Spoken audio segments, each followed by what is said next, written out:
Salam sejahtera di dalam kasih Tuhan kita Yesus Kristus. Shalom. Puji Tuhan, kita bertemu kembali di dalam program pendalaman Alkitab melalui pelajaran Sekolah Sahabat bersama dengan Cornelius Media. Saya Pendeta Edward Taliwongso pada kesempatan ini kembali lagi ditemani oleh sahabat-sahabat hamba Tuhan, Pendeta Felix Gosal. Apa kabar Pendeta? Kabar baik, puji Tuhan. Ya, puji Tuhan. Pendeta Wahyu Widodo Purwanto. Puji Tuhan, kabar baik, Ya. Pendeta. Puji Tuhan, oleh karena pada saat ini kita kembali lagi akan mendalami firman Tuhan dan melihat kebenaran-kebenaran yang terdapat di dalam pelajaran Sekolah Sahabat yang perlu untuk kita angkat ke atas permukaan di dalam pendahuluan dan juga di dalam pelajaran-pelajaran yang akan kita temukan di dalamnya. Dan untuk itu kita sangat tidak sabar untuk maju dan menggali lebih dalam, dan doa buka akan dibawakan oleh Pendeta Felix Gosal. Baik, mari kita berdoa. Bapa di surga, pada saat yang indah ini Tuhan, izinkanlah kuasa Roh Kudus-Mu akan menguasai pikiran kami. Sehingga apa yang akan kami pelajari pada saat ini benar-benar berasal daripada Tuhan. Dan lebih daripada itu Tuhan, berikan kami pengertian agar kami dapat mengerti apa yang akan dibahas dan didiskusikan pada saat ini. Dan kami percaya dengan kuasa yang sama juga Tuhan akan bantu agar apa yang kami belajar atau pelajari pada saat ini akan kami hidupkan dalam kehidupan kami. Terima kasih banyak ya Tuhan, sertai pembahasan pada saat ini. Kami berdoa di dalam nama Yesus Tuhan dan Juru Selamat kami. Amin. Amin. Baik, judul pembahasan pelajaran Sekolah Sahabat kita pada pekan ini, pelajaran yang ke-7 adalah istirahat, hubungan, dan penyembuhan. Dengan ayat inti terdapat di dalam Kejadian pasal yang ke-45 ayat yang ke-5. Jadi sebelum kita belajar lebih lanjut tentang istirahat, hubungan, dan penyembuhan, kita akan melihat dulu pelajaran apa yang terdapat di dalam ayat inti kita pada pelajaran yang ke-7 ini. Kejadian 45 ayat yang ke-5. Tetapi sekarang janganlah bersusah hati dan janganlah menyesali diri, karena kamu menjual aku ke sini. Sebab untuk memelihara kehidupanlah Allah menyuruh aku mendahului kamu. Faktanya ayat ini adalah perkataan dari Yusuf kepada saudara-saudaranya. Ketika dia memperkenalkan diri bahwa dia adalah saudara mereka yang pernah mereka jual untuk diperbudak di tanah Mesir. Nah, ada pelajaran penting, paling tidak 3 pelajaran yang saya ingin bagikan melalui ayat inti kita pada pelajaran pekan ini. Yang pertama, dari ayat inti kita terlihat jelas bahwa Yusuf mengerti dan berserah sepenuhnya kepada rencana Allah dalam hidupnya. Benar. Kita sudah pelajari bersama bahwa Yusuf adalah seorang yang terus belajar, bertumbuh di dalam kasih karunia Allah dan pengenalan akan Tuhannya. Pekan lalu kita pelajari itu. Dia menjadi lebih mengenal Allah dan mengerti rencananya dari apa yang dia dengar, pelajaran rohani yang dia dapat di rumahnya, di rumah bapaknya, kemudian melalui hubungan pribadinya dengan Tuhan, dan lebih lanjut lagi melalui pengalaman perjalanan hidupnya. Dan kita tahu bersama, kehidupan Yusuf ini seperti roller coaster. Pada waktu dia di rumah bapaknya, dia mengalami kesenangan menjadi anak yang dicintai, diperhatikan, bahkan difavoritkan oleh ayahnya. Tetapi kemudian iri hati dan rencana jahat membawa dia dijual oleh saudara-saudaranya sendiri dan menjadi budak di tanah asing. Tetapi di tanah asing itulah Yusuf bertumbuh menjadi orang yang disertai Tuhan dan berhasil apa saja yang dikerjakan oleh tangannya di rumah Potifar. Tetapi dengan mempertahankan integritas pula, pada waktu Yusuf mengatakan aku tidak mau berbuat dosa terhadap Allah, dirinya dibawa kepada pengalaman penjara. Tetapi di penjara itu pula Yusuf mengalami keberhasilan oleh karena kepala penjara melihat dia dan memperhatikan dia dan mempercayakan kuasa kepada dia. Dan di situ juga dia mengalami kekecewaan karena berharap kepada seorang juru minum raja. Tetapi setelah lewat 2 tahun, Alkitab katakan Yusuf mendapat posisi sebagai penguasa di tanah Mesir. Diangkat sebagai penguasa di tanah Mesir. Bahkan Sampai 2 kali katanya, Kejadian 41 ayat 32. Sampai 2 kali mimpi itu diulangi bagi tuanku Firaun, berarti hal itu telah ditetapkan oleh Allah dan Allah akan segera melakukannya. Dari ayat ini kita mengerti bahwa perjalanan Yusuf di tanah Mesir sebagai seorang buangan, kemudian dia mengerti sepenuhnya rencana Allah. Bahwa kalau dia mengalami perbuatan-perbuatan yang jahat, kalau dia mengalami up and downs dalam kehidupan, dia percaya semuanya itu masih dalam kendali Allah. Sebab itu adalah kehendak Tuhan yang tidak bisa disangkal. Yang kedua, perbuatan jahat dari ayat inti kita, perbuatan jahat itu selalu membawa ketakutan. Kita ingat saudara-saudaranya, mereka dihantui dengan perasaan bersalah, mereka dikejar-kejar dengan perasaan berdosa dan menuntut pengampunan dari orang yang pernah mereka lakukan kejahatan. Dan Kejadian pasal yang ke-42 ayat 21 katakan, mereka berkata seorang kepada yang lain, betul-betullah kita menanggung akibat dosa kita terhadap adik kita itu. Bukankah kita melihat bagaimana sesak hatinya ketika dia memohon belas kasihan kepada kita, tetapi kita tidak mendengarkan permohonannya.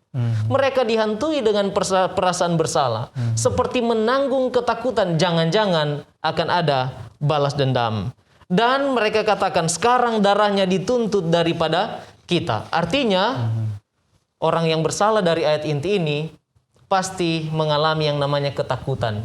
Dan yang paling terakhir, dari ayat inti ini menuntun kepada akhir konsep Yusuf, bahwa dia ternyata mengerti Allah yang telah mengutus dia mendahului saudara-saudaranya. Untuk apa? Untuk tujuan Allah sendiri, bukan tujuan manusia, memelihara kehidupan banyak orang. Jadi dia mengerti Allah turut bekerja dalam segala sesuatu mendatangkan kebaikan bagi mereka yang mengasihi dia, yaitu bagi mereka yang terpanggil sesuai dengan rencananya. Artinya Yusuf mengerti dia ini dipanggil sebagai utusan Allah menjalankan agenda Tuhan menyelamatkan banyak orang. Jadi saya pikir dari ayat inti kita boleh melihat 3 pelajaran penting ini. Baik, terima kasih. Pelajaran sekolah sahabat kita pada pelajaran yang ke-7 ini banyak berbicara mengenai hal-hal yang praktikal. Tentang bagaimana mengampuni, apa akibat dan juga apa berkat-berkat dari pengampunan itu sendiri. Dan kalau kita melihat sendiri di dalam definisi pengampunan, Kamus Besar Bahasa Indonesia mengatakan bahwa pengampunan itu adalah pembebasan dari tuntutan karena melakukan kesalahan. Jadi dia dibebaskan. Dan di dalam Alkitab itu sendiri juga kata pengampunan ini di dalam bahasa Yunani diterjemahkan juga sebagai merelakan. Artinya merelakan, ya. Nah, pada saat ini saya ingin membagikan 2 hal penting yang harus kita mengerti tentang pengampunan itu sendiri. Hal yang pertama adalah mengampuni bukan berarti membenarkan kejahatan, ya. Nah, di dalam Yesaya pasal 5 ayat 20, Alkitab menuliskan bahwa celakalah mereka yang menyebutkan kejahatan itu baik dan kebaikan itu jahat. Jadi bukan berarti ketika kita mengampuni seseorang dari kejahatannya, kita mengiyakan kejahatan tersebut. Nah, di dalam Galatia 6 ayat 7 juga di sana mengatakan bahwa apa yang ditabur orang itu juga yang akan dituainya. Artinya kalau dia tidak menyadari kejahatan, kesalahan yang dia lakukan, maka akan ada penghakiman dalam kehidupannya. Nah, semua orang pasti akan dihukum. Nah, Pengkhotbah 12 ayat 14 juga mengatakan karena Allah akan membawa setiap perbuatan ke pengadilan. Kalau kita lihat bagaimana perjalanan sejarah bangsa Israel baik dalam Perjanjian Lama maupun juga beberapa tulisan Rasul Paulus dalam Perjanjian Baru, di sana dikatakan jelas bahwa pasti ada akibat dari setiap perbuatan kejahatan. Ya, salah satu kita sudah bahas beberapa minggu yang lalu tentang Daud. Ketika dia melakukan kejahatan, ada hukuman yang harus dia terima. Jadi yang pertama, mengampuni bukan berarti membenarkan kejahatannya. Lalu yang kedua adalah mengampuni artinya merelakan masalah itu kepada Allah. Jadi mengampuni tidak perlu menunggu sampai orang itu lebih dahulu minta maaf. Jadi ketika kita mendapatkan masalah, kita relakan saja itu. Itulah pengampunan yang dimaksudkan di sini. Yang harus kita ingat adalah ketika itu terjadi dalam kehidupan kita, jangan sampai hal itu membuat kita menjadi marah. Ya. Ya. Ketika kejahatan datang dalam kehidupan kita, jangan sampai membuat kita marah. Karena Mazmur pasal 37 di sana sangat-sangat ditekankan bahwa marah itu dapat membuat kita menjadi panas hati dan juga membawa kita ke dalam kejahatan. Nah, kita harus ingat bahwa pengampunan itu harusnya membebaskan kita dari rasa kebencian. Ya. Pelajaran Sekolah Sabat menjelaskan bahwa pengampunan itu berkaitan erat dengan rest. Ya, dengan rest. Oleh karena itu, kalau kita marah, maka kita tidak akan mendapatkan kelegaan itu yang sejati. Healing yang Tuhan inginkan dalam kehidupan kita. Dan konsep lain yang harus kita mengerti, pembalasan itu adalah hak Allah.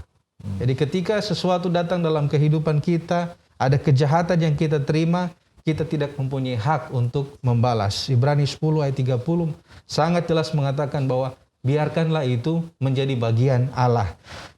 Pelajaran Sekolah Sabat kita juga menuliskan atau menyinggung tentang cerita di dalam Matius pasal 25 ayat 41 sampai 46. Ketika Yesus menjelaskan bahwa kalau kita melakukan kejahatan kepada orang lain, sama seperti kita melakukan kejahatan terhadap Dia. Yesus mengambil kejahatan itu secara pribadi. Apa yang dilakukan kepada orang lain itu juga kita lakukan terhadap Yesus. Dan kita dituntut untuk menjadi orang yang pemaaf. Matius pasal 5 ayat 9, berbahagialah orang yang membawa damai. Matius 6 ayat 14 sampai 15, karena jikalau kamu mengampuni kesalahan orang, Bapamu yang di surga akan mengampuni kamu juga. Tetapi jikalau kamu tidak mengampuni orang, Bapamu juga tidak akan mengampuni kesalahan. Ya,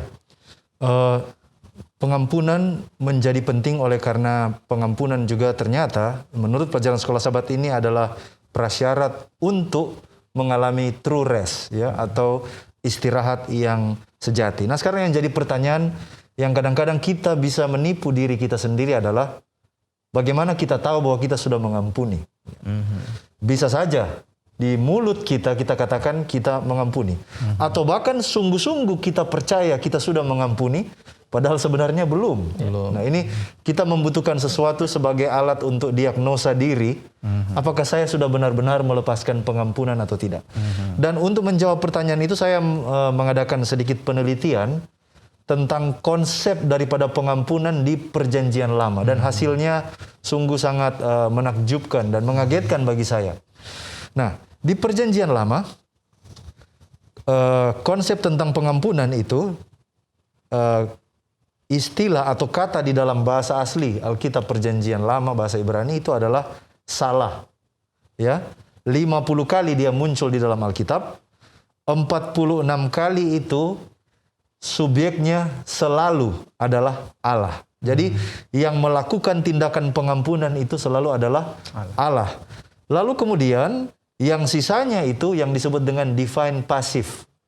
Artinya diampuni, bahasa Indonesia, atau forgiven, secara walaupun tidak disebutkan Allah tetapi tersirat di sana bahwa yang mengadakan pengampunan itu adalah Allah dan yang diampuni itu adalah manusia. Dengan kata lain, di Perjanjian Lama kita tidak akan pernah membaca bahwa ada manusia satu sebagai subjek mengampuni manusia yang lain sebagai objek. Itu sebabnya kalau kita baca di dalam Perjanjian Lama, kita tidak akan pernah menemukan bahwa Esau mengampuni Yakub. Tidak ada kata itu. Kita tidak akan pernah menemukan kata bahwa Hosea mengampuni Gomer. Tidak ada kata itu. Kita juga tidak akan menemukan, termasuk yang kita pelajari sekarang ini, Yusuf berkata, aku mengampuni engkau. Tidak ada. Nah, ini yang menarik. Tetapi yang jadi pertanyaan, apakah kalau begitu orang di Perjanjian Lama tidak saling mengampuni satu dengan yang lain? Jawabannya ternyata saya temukan bahwa pengampunan kepada sesama manusia di Perjanjian Lama itu lebih praktikal daripada teoretikal. Ya. Nanti di Perjanjian Baru lalu kita temukan kata seperti ampunilah seorang satu dengan yang lain. Di Perjanjian Lama tidak ada seperti demikian. Tetapi ternyata di Perjanjian Lama pengampunan kepada sesama manusia itu lebih praktikal. Saya kasih beberapa ayat di mana tidak ada kata pengampunan tetapi konsepnya ada di sana. Mari kita baca. Yang pertama Keluaran 23 ayat 4. Keluaran 23 ayat 4. Dan ini juga sebagai alat untuk mendeteksi diri kita apakah saya sudah betul-betul mengampuni atau belum. Keluaran 23 ayat 4 katakan, apabila engkau melihat lembu musuhmu atau keledainya yang sesat, maka segeralah kau kembalikan binatang itu. Wah, ini kerugian yang bisa dialami oleh musuh. Tapi kita katanya diperintahkan untuk apa? Bantu dia. Bantu dia. Apabila engkau melihat rebah keledai musuhmu karena berat bebannya, janganlah engkau enggan menolongnya. Haruslah engkau rela menolong dia dengan membongkar muatan keledainya. Tidak ada kata pengampunan, tetapi konsepnya ada di sana. Kalau kita berkata bahwa saya sudah mengampuni, tetapi melihat musuh saya dalam tanda kutip terjatuh dan saya tidak datang menolong, maka itu sebenarnya saya belum sungguh-sungguh mengampuni. Ya. Konsep yang lain, Amsal 24 ayat 17. Amsal 24 ayat 17 katakan, jangan bersukacita kalau musuhmu jatuh. Jangan hatimu beria-ria kalau ia terperosok, supaya Tuhan tidak melihatnya dan menganggapnya jahat, lalu memalingkan murkanya daripada orang itu. Jadi bisa saja mungkin kita katakan, saya sudah ampuni. Tapi kita tertawa dan bahkan gembira menikmati melihat musuh kita jatuh. Sebenarnya menurut konsep perjanjian lama kita belum sungguh-sungguh mengampuni. Ya, luar biasa sekali. Lalu kemudian Amsal 24 ayat 29. Janganlah berkata, sebagaimana ia memperlakukan aku, demikian kuperlakukan dia. Aku membalas orang menurut perbuatannya. Ya. Nah, itu saya pikir sudah cukup jelas. Kita tidak boleh membalas apa yang sudah dilakukan oleh orang kepada kita. Jadi di sini kita lihat ternyata di dalam perjanjian lama, konsep tentang pengampunan itu adalah sebuah perintah dalam perbuatan. Bukan sebuah jargon atau kata-kata atau terminologi, tetapi konsepnya ada di sana. Jadi pertanyaan, sudahkah saya mengampuni? Apakah itu hanya diucapkan di dalam bibir saja? Tetapi bagaimana dengan ayat-ayat yang menjadi tantangan bagi kita? Apakah saya bergembira kalau melihat musuh saya jatuh? Apakah saya rela untuk menurunkan tangan saya, menolong apabila musuh saya membutuhkan pertolongan? Ternyata konsep tentang pengampunan di perjanjian lama itu sangat luar biasa. Ya, menuntut sebuah tindakan praktikal yang nyata, bukan hanya sebuah sebuah jargon atau istilah teologi semata. Sangat luar biasa yang saya temukan. Baik, puji Tuhan kita telah melihat konsep pengampunan di dalam perjanjian lama khususnya ya pendeta. Nah tadi sempat saya katakan bahwa orang yang berbuat kejahatan kepada orang lain pasti dihantui dengan rasa bersalah, dibayang-bayangi dengan ketakutan pembalasan, dan kemudian didesak untuk mendapatkan pengampunan. Nah, Kejadian pasal 50 ayat 15-17 mengatakan, boleh jadi Yusuf akan mendendam kepada kita setelah kematian Yakub dan membalaskan sepenuhnya kepada kita segala kejahatan yang telah kita lakukan kepadanya. Artinya saudara-saudara Yusuf menyadari bahwa mereka pernah melakukan kejahatan terhadap Yusuf. Dan dengan bayangan apa yang mereka telah perbuat, mereka itu menjadi ketakutan dan menjadi gelisah. Namun sekalipun demikian dari sisi Yusuf, yang telah sepenuhnya mengerti rencana ilahi dan panggilan Allah bagi dirinya untuk menjalankan agenda Allah, itu tersirat dalam ayat tadi yang sudah saya bacakan. Ketika Yusuf bertemu dengan Firaun, dia katakan, Allah telah menetapkan, Allah akan segera melakukannya. Demikian pula ketika Yusuf menamai anak-anaknya Manasye dan Efraim, yang artinya Allah telah memberikan kelepasan, Allah telah membuat aku lupa terhadap kesukaranku. Jadi Yusuf mengerti betul rencana Allah. Jadi sekalipun tersirat atau banyak orang menghubungkan kisah Yusuf dengan pengampunan, tetapi tema besar atau yang mainnya adalah mutlaknya rencana Allah seperti yang telah dijanjikannya. Jadi kita boleh melihat bahwa Allah punya rencana, dan seperti yang dijanjikannya pula itulah yang akan terlaksana dengan cara menggagalkan segala rancangan jahat dari si jahat, setan. Bahkan dari agen-agennya melalui, kalau dalam cerita Yusuf, saudara-saudara Yusuf. Tidak salah kalau Yusuf sendiri katakan bahwa, oh no problem, tidak perlu. Karena aku sendiri tahu bahwa bukan kamu yang mengutus aku datang ke sini. Tetapi Allah lah yang mengutus aku ke sini, menyuruh aku ke sini supaya mendahului kamu dan supaya kamu sebagian besar dari kamu selamat oleh karena ada kelaparan di sana. Jadi jelas walaupun sering dikaitkan dengan konsep pengampunan, tetapi tema sentral dari kisah Yusuf adalah tentang bagaimana mutlaknya rencana Allah. Ya. Jadi sebenarnya kesusahan Yusuf itu adalah bagian dari rencana Tuhan, ya. Oleh karena kisah Yusuf ini sebenarnya ditulis untuk membantu kita yang sering bertanya, why do bad things happen to good people? Mengapa hal-hal yang jahat menimpa orang-orang yang baik, ya? Nah, melalui biografi dari Yusuf kita dapat menemukan sebenarnya penghiburan dalam kekecewaan karena peristiwa-peristiwa yang terjadi di dalam kehidupan kita. Tidak ditekankan tentang pengampunan Yusuf, tetapi sebenarnya lebih ditekankan kepada rencana besar Allah. Saya menemukan sebuah buku yang ditulis oleh Carlyle B. Hines. Bukunya judulnya adalah God Sent a Man. God Sent a Man, halaman 69. Dan dia tulis di sana tentang bagaimana rasa sakit, kekecewaan yang dialami oleh Yusuf dibandingkan dengan apa yang Tuhan sediakan bagi dia pada akhirnya. Saya baca. Dia katakan begini, begitu pula dengan Yusuf yang dimasukkan ke dalam lubang sumur, tidak menyakitinya. Tidak menyenangkan, ya. Menakutkan, tentu saja. Tapi tidak terlalu menyakitkan. Dijual sebagai budak, tidak menyakitinya. Itu sebenarnya bukan bencana, melainkan kesempatan. Dibeli sebagai barang dagangan, memang memalukan.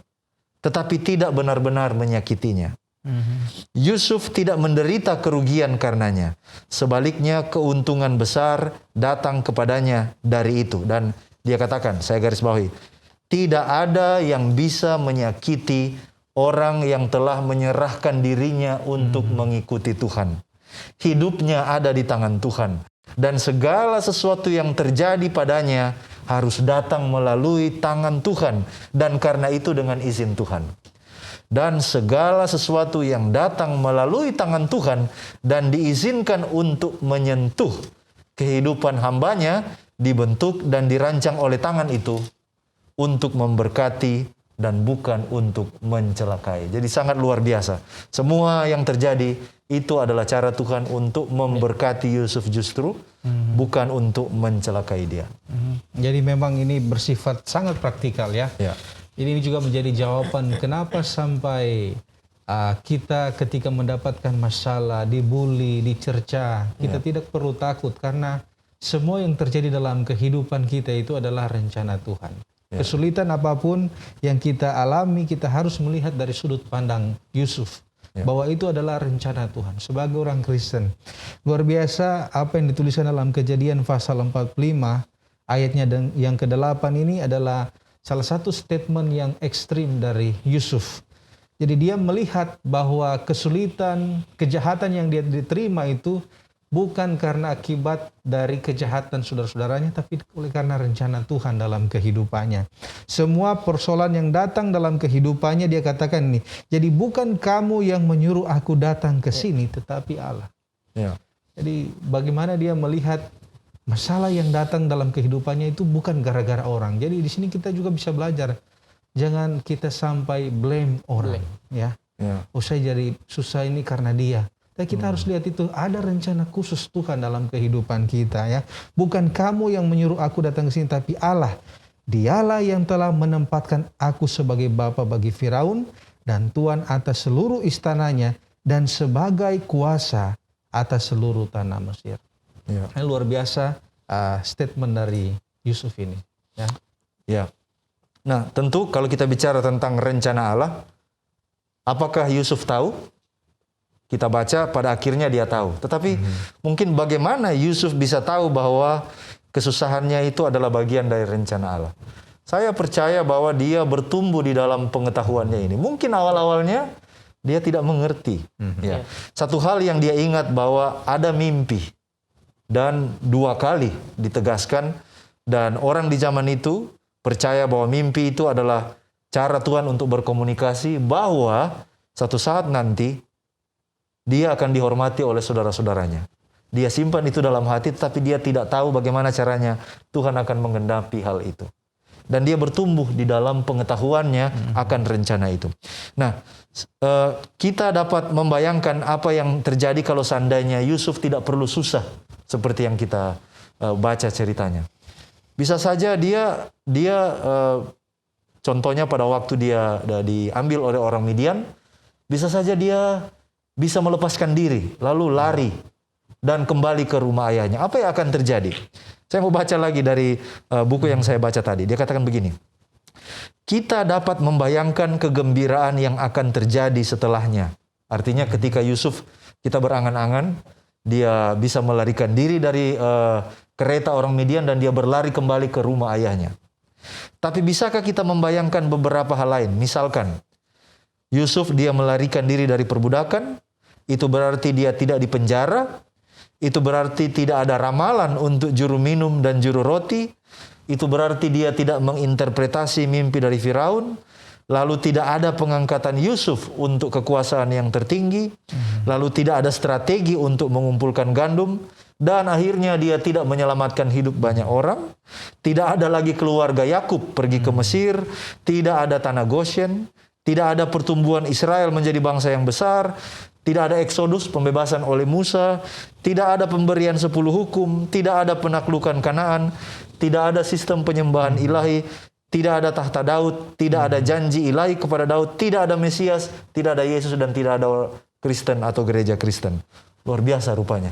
Ya, ini yang akan terjadi seandainya ceritanya lain. Jadi di sini kita lihat bahwa kalau saya bisa mengambil kesimpulannya adalah begini. Ada hal-hal yang kita diizinkan untuk mengetahui apa maksud Tuhan. Bagi Yusuf, dia pikir bahwa rencana Tuhan adalah untuk menyelamatkan bangsa Israel. Tetapi yang Yusuf tidak tahu ketika dia sudah mati, bahwa bangsa ini yang nanti akan menjadi garis keturunan daripada siapa? Mesias yang akan datang nanti. Jadi artinya, ada hal-hal yang Tuhan izinkan bagi kita yang pada akhirnya kita mengerti bahwa ini rencana Tuhan. Tetapi Tuhan mengerjakan jauh lebih besar daripada itu. Bahkan sesudah Yusuf menutup mata, rencana Tuhan itu tetap berlanjut ke depannya. Ada hal yang juga nampaknya jauh ke depan yang kita tidak dapat pikirkan. Itulah bagaimana cara Tuhan begitu luar biasa membentuk kehidupan kita. Mungkin aplikasinya adalah saudara-saudara kita yang menderita atau saat ini mengalami kesulitan hidup. Kalau kita tetap setia, mungkin kita hanya berpikir bagaimana kita bertahan hidup. Tetapi Tuhan berpikir jauh lebih besar dan jauh ke depan untuk rencana besarnya bagi lebih banyak orang, untuk kebaikan lebih banyak orang, dan bukan, it's not about me, bukan tentang saya. Inilah yang saya lihat begitu luar biasa bagaimana Yusuf pada akhirnya mengetahui bahwa ini adalah bagian dari rencana Allah. Baik, setelah panjang lebar kita melihat situasi Yusuf, saya rasa juga penting kita melihat keadaan dari saudara-saudaranya. Ya, ada pertanyaan yang menarik juga yang perlu kita tanyakan. Apakah ada pertobatan dari saudara-saudara Yusuf? Ya. Dan kalau mereka bertobat, apa impaknya? Kalau mereka tidak bertobat, apa impaknya? Baik, di dalam Alkitab, kalau kita baca cerita di dalam Kejadian ini, berulang kali Alkitab memperlihatkan pertobatan dari saudara-saudaranya. Ada 2 tanda yang dicatat di dalam Alkitab yang menggambarkan pertobatan dari saudara-saudaranya. Yang pertama dalam pasal 44 ayat 33, di situ kita melihat bahwa Yehuda menawarkan diri menjadi budak oleh karena dia tidak ingin Benyamin itu ditahan di tanah Mesir.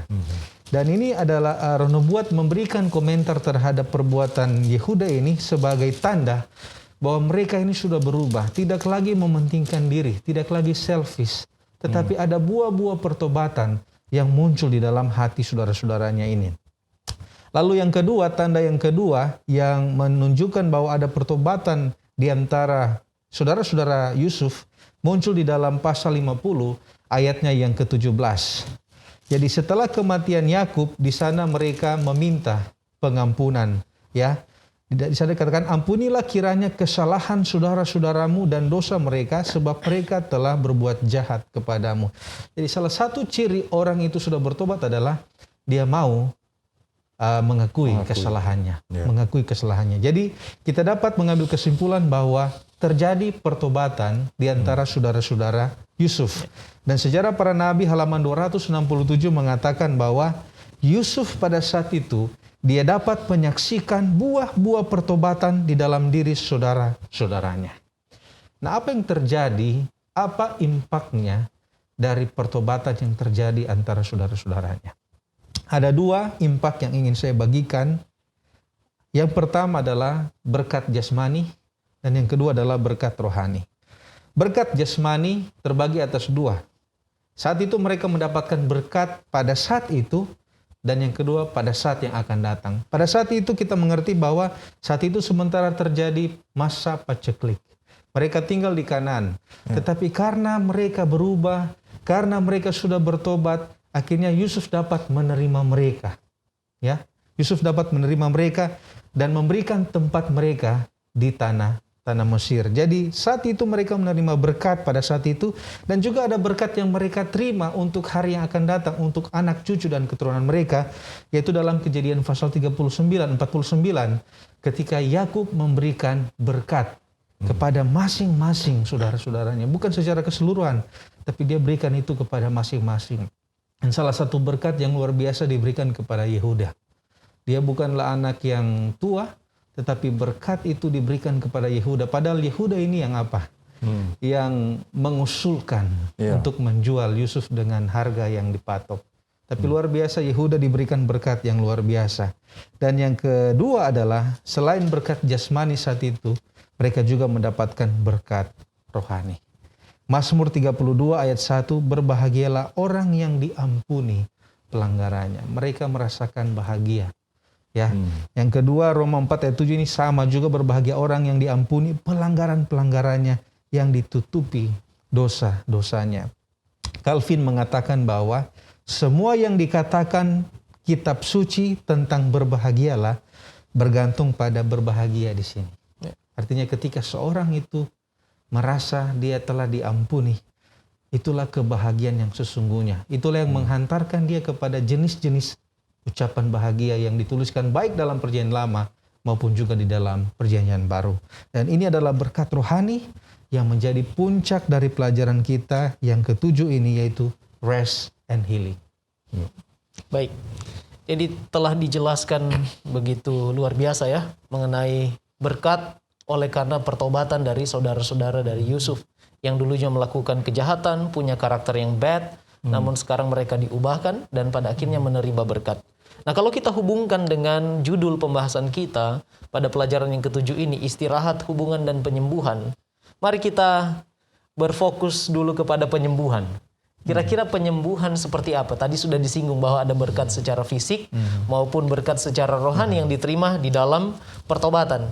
Nah, apakah ada kaitannya dengan penyembuhan? Kalau kita melihat dari sisi Yusuf, ketika dia dalam tanda kutip, orang Muslim sering menggunakan kata ikhlas, ilmu ikhlas, merelakan.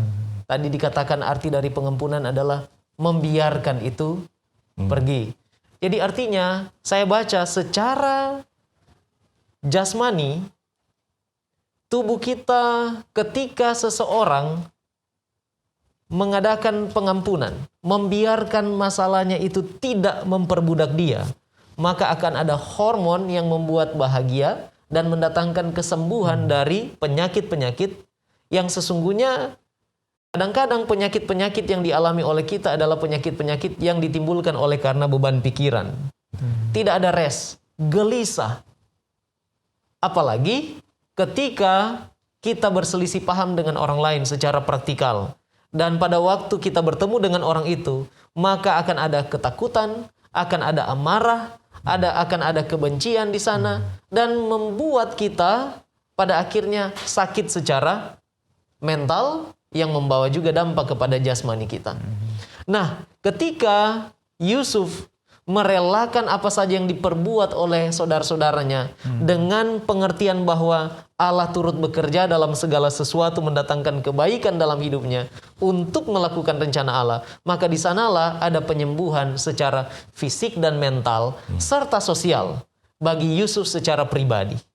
Nah, dihubungkan dengan pertobatan, ketika saya mempelajari pelajaran ini saya sempat bertanya bahwa apakah ekspresi penyesalan dan bersusah hati dari saudara-saudara Yusuf ini adalah tanda dari pertobatan? Penyesalan belum berarti sebuah pertobatan. Ketika saya baca dalam sebuah artikel yang ditulis oleh David Lincoln dalam kumpulan artikel rabbinikal, maka penyesalan belumlah berarti sebuah pertobatan, tetapi mungkin katanya menjadi awal bagi seseorang memiliki kerinduan untuk diubahkan dan bertobat. Nah, cara mereka bertobat tadi pendeta Felix sudah sampaikan.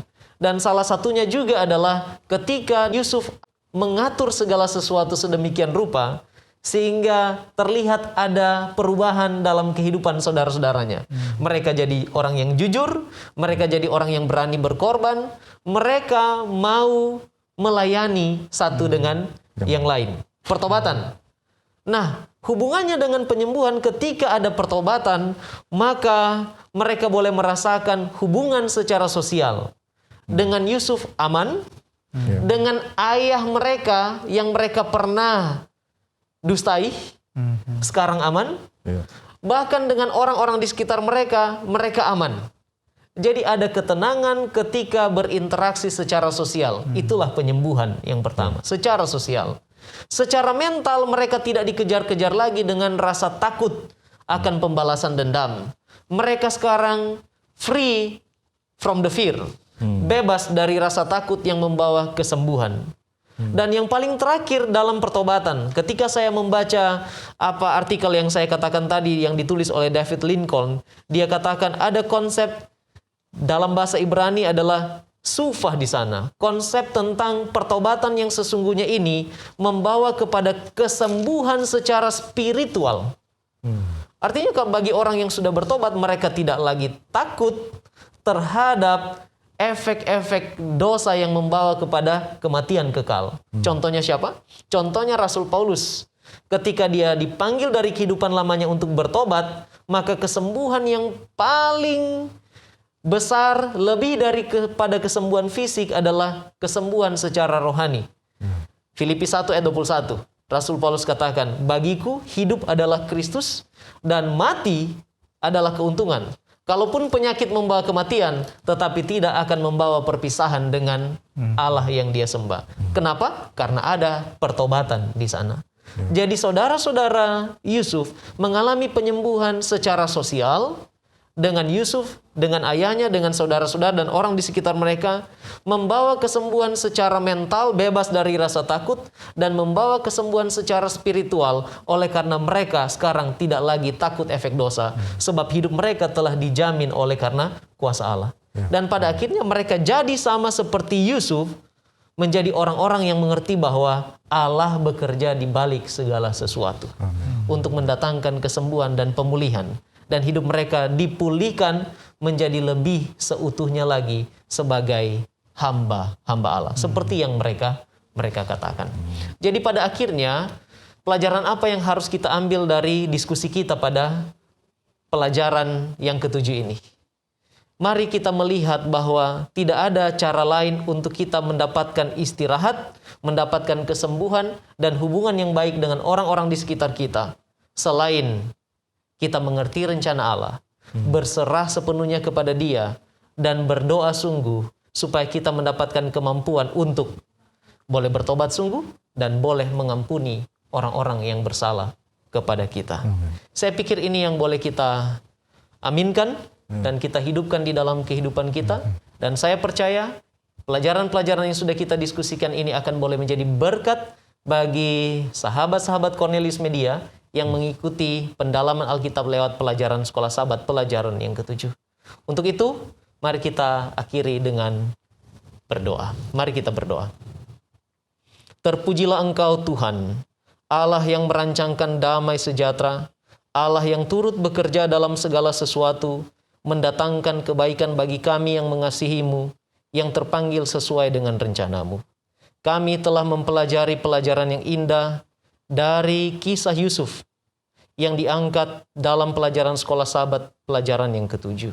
Kami telah melihat ada berkat jasmani, ada berkat rohani, dan ada kedamaian di dalam hubungan sosial. Semuanya kami boleh diskusikan, pelajari, dan kami mohon kiranya Tuhan beri kesanggupan melalui kuasa Roh Kudus agar dapat menghidupkan itu dalam kehidupan kami. Supaya kami ya Tuhan boleh semakin mengerti rencana Tuhan, boleh mengampuni, boleh bertobat, dan pada akhirnya di dalam hidup baru yang Tuhan karuniakan, kami akan menjadi umat-umat Tuhan yang bersedia bagi kedatangan-Mu Tuhan. Berkatilah kami semua Tuhan, berkatilah sahabat-sahabat Cornelius Media yang sedang menyaksikan program kami. Biarlah Tuhan, berkat-berkat damai sejahtera-Mu, kebahagiaan, kesehatan, kekuatan akan menjadi bagian kami semua. Terpujilah Engkau Tuhan, Allah yang Maha Kuasa, Allah yang senantiasa bersama-sama dengan kami dan mengasihi kami. Kami berdoa di dalam nama Yesus Kristus, Tuhan dan Juru Selamat kami. Amin. Amin.